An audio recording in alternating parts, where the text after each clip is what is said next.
जरी अवधूरांना पाटील असू द्या, यशवंतराव पाटील पाटील असू द्या, देवेंद्र भाऊ शिंदे असू द्या किंवा शरददेव वसंतदादा काळे सर्वांचं मी काम केलेलं आहे.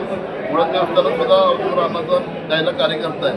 अवधूरांना असू द्या, मोठे मालक असू द्या, पुरुष मालक असू द्या, उमेश मालक असू द्या, गेले मी 35 वर्ष आले पंढरपूरच्या लोकांची सेवा करत आलेलो आहे. मी नगराचे असताना सुद्धा मोठ्या प्रमाणात आपल्याला माहिती आहे की शहरामध्ये मोठ्या प्रमाणात मी स्वच्छता अभियान राबवलं आहे. गाडगे महाराज स्वच्छता अभियान राबवलेलं आहे. आणि विशेष म्हणजे नगराचे असताना नगराच्या आपल्या दारी आला की मी प्रत्येक घरामध्ये जाऊन स्वच्छता सर्व पंढरपूरचे कर्मचारी एका भागामध्ये घेऊन पंढरपूरची स्वच्छता केली. आरोग्य असू द्या, पिण्याच्या पाण्याची असू द्या, दिवाबत्ती असू द्या, रस्ते बांधणे असू द्या किंवा आधी काय असू द्या लोक समस्या. मी नगराध्यक्ष असताना मला सर्वसामान्य माणूस रोज माणसं मला 500 भेटायला यायचे नगरपालिकेमध्ये. तर मी नगरपालिके माध्यमातून जेवढं मला 10 महिने करता आले तेवढं मी केलेलं आहे. माझ्या हातून जे कामं मागं राहिलेले आहेत ते आम्ही आता पालकमंत्री असू द्या, कृषी मला असू द्या, आमची जी उमेदवारी आहे पूर्ण जनतेतून चौकशी करून सर्वसामान्यातला माणूस आहे मी. सर्वसामान्य माणसाची का सर्वांची आम्हाला मतं पडणार आहेत किंवा आम्ही 91 पासून निवडून आलेलं आहे की आलेलं आहे. कधी आम्हाला अपेक्षित नाही. आता सुद्धा मोठ्या प्रमाणात अपेक्षित आहे.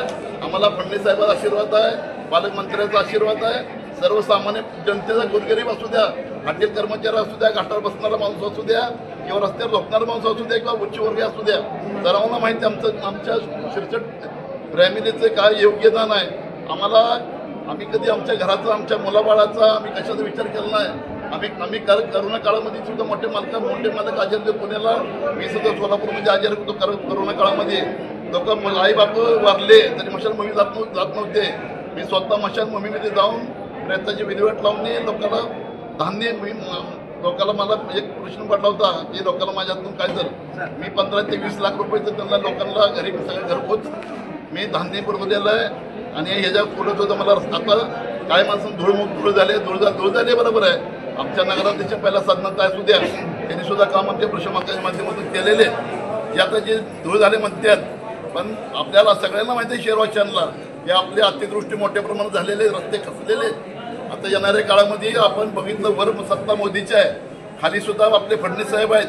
जर नगरपालिकेचे कामं करायचं असेल, जनतेची मोठ्या प्रमाणात कामं व्हावं असं वाटत असेल तर फडणवीस साहेबांच्या नेतृत्वाखाली, आम्ही प्रशासनाच्या नेतृत्वाखाली, पालकमंत्र्यांच्या नेतृत्वाखाली आम्ही मोठ्या प्रमाणात वरून निधी आणू आणि रस्ते बांधणे असू द्या, कॉम्युनिटी असू द्या, गटारी असू द्या किंवा स्वच्छ पाणी पिण्याचे पाणी असू द्या. आपण पंढरपुरामध्ये पहिले बघितलं, आपण पत्रकार लहान असतात तुम्ही लहान असेल, 1 टाकी असायची मनीषा नगरला. पंढरपूर शहरामध्ये प्रशासनाच्या माध्यमातून आपण 18 बांधलेले आहेत. आपल्याला माहित आहे कामं केली नाहीत, ही नाही, कोण काम केलं नाही. मी 91 सालापासून कोण नव्हते, हात होते, गावपासून काम करतो प्रशासनाच्या माध्यमातून.